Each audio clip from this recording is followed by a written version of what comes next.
Numa pandemia, devemos relaxar alguns critérios rigorosos da ciência e experimentar um pouco mais. Afinal, com base em estimativas incertas de um vírus ainda pouco conhecido, autoridades pregam medidas drásticas e autoritárias que acarretam em prejuízos enormes para a população. Nessas circunstâncias, exigir as mais robustas comprovações em testes duplo-cego randomizados para remédios de baixo risco que aparentam eficácia por observação empírica parece um preciosismo esquisito, para dizer o mínimo. Mas como tudo foi extremamente politizado na pandemia, o uso do tal tratamento precoce não seria exceção. Muitos começaram a demonizar essa alternativa, chamar de negacionistas os que defendiam esse caminho, até ridicularizar quem falasse em ivermectina ou hidroxicloroquina. Ironicamente, eram os mesmos que abraçavam com fé cega as vacinas produzidas em tempo recorde, com testes limitados, ou pior, o lockdown. Cansados da excessiva politização da pandemia e preocupados com os riscos desnecessários a milhões de pacientes, alguns médicos cobraram uma postura do Conselho Federal de Medicina. Entre eles está o Dr. Paulo Porto de Mello, com quem eu já conversei algumas vezes em entrevistas. O que esses médicos desejam é um posicionamento oficial do CFM, lembrando que quem afirmar a ineficácia poderá ser responsabilizado depois, caso fique comprovada a sua eficácia. Uma coisa, portanto, é alegar o caráter inconclusivo das pesquisas até aqui.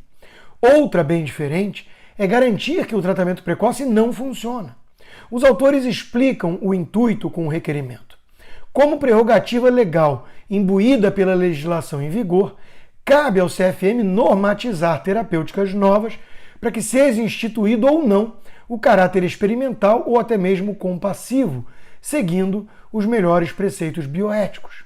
O objetivo dessa solicitação é defender a medicina como um todo, onde todos os médicos possam estabelecer a melhor relação médico-paciente possível, sem cerceamentos, sejam os que prescrevem ou os que não prescrevem tais medicações.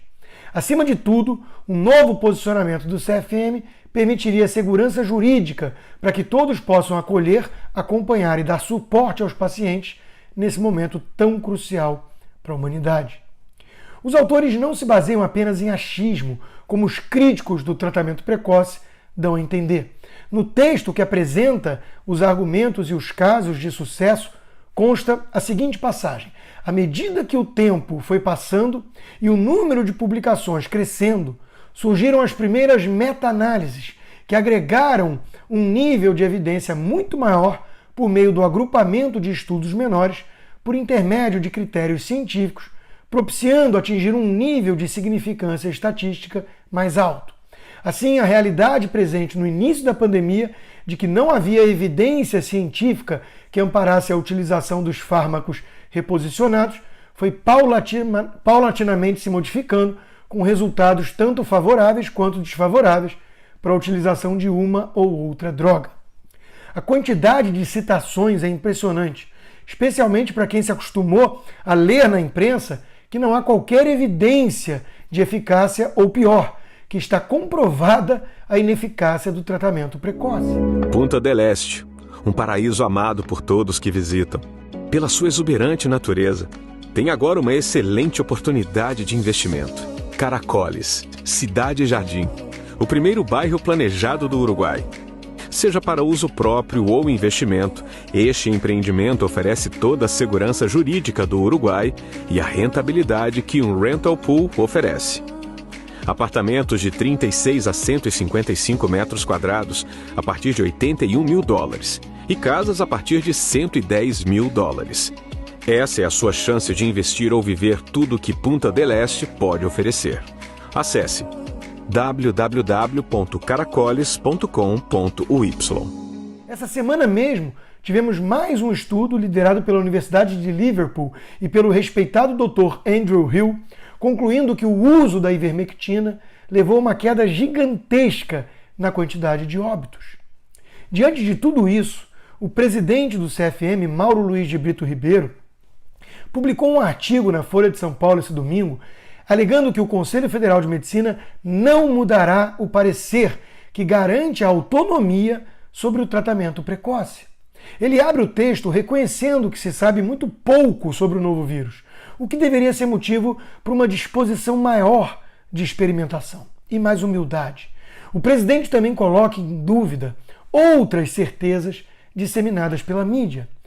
Existem inúmeras questões que aguardam respostas da ciência em relação à Covid-19, diz ele. Cito algumas. O lockdown previne mais a transmissão do que medidas de distanciamento social? Pacientes que já contraíram a moléstia estão imunes? A mutação do vírus é mais grave do que a forma anterior? Em seguida, o autor chama de criminosa a politização da pandemia, assim como condena a banalização do uso do termo ciência. Ao relatar que grupos de médicos pressionam o CFM de todos os lados, o presidente confessa não ter ainda a resposta.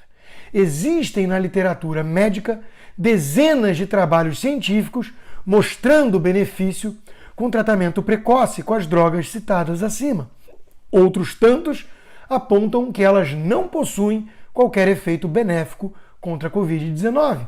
Em outras palavras, a ciência ainda não concluiu de maneira definitiva se existe algum benefício ou não para o uso desses fármacos. Só um parênteses, vários outros tratamentos são exatamente assim. Ou seja, ambos os lados têm seu ponto e cabe ao bom senso dizer que o médico deve decidir junto com o paciente, ainda mais numa pandemia.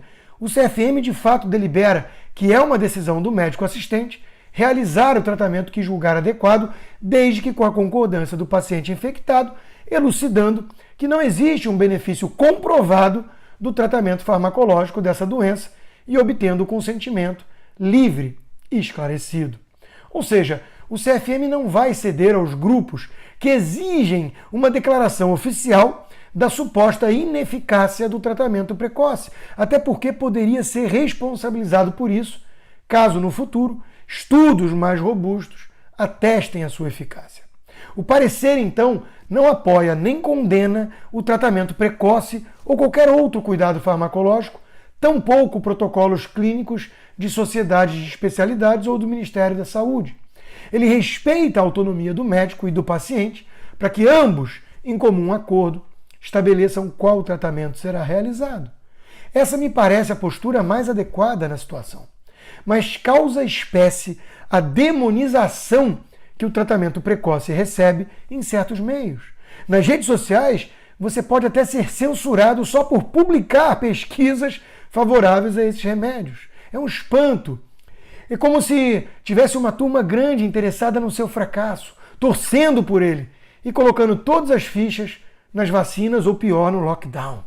Podemos entender a preocupação legítima de quem acha perigoso ou irresponsável afirmar que há uma cura para a Covid-19, o que levaria ao relaxamento de muitos sem a garantia do resultado. Mas chega a ser bizarro e desumano ver esse ataque todo ao tratamento precoce dos mesmos que pregam o lockdown como se fosse uma panaceia, sendo que não há qualquer evidência científica da sua eficácia. E ainda fazem isso buscando monopolizar a fala em nome da ciência, o que é absurdo.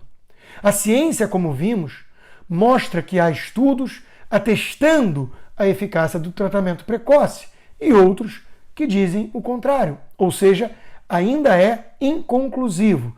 Mas não é essa mesma situação das vacinas hoje? E esses remédios em questão não apresentam baixíssimo risco, não são amplamente conhecidos pelos médicos e são utilizados há décadas para outras doenças? Então qual é a lógica de demonizá-los dessa forma e tratar com desprezo os médicos que os defendem? Por que estão agindo assim?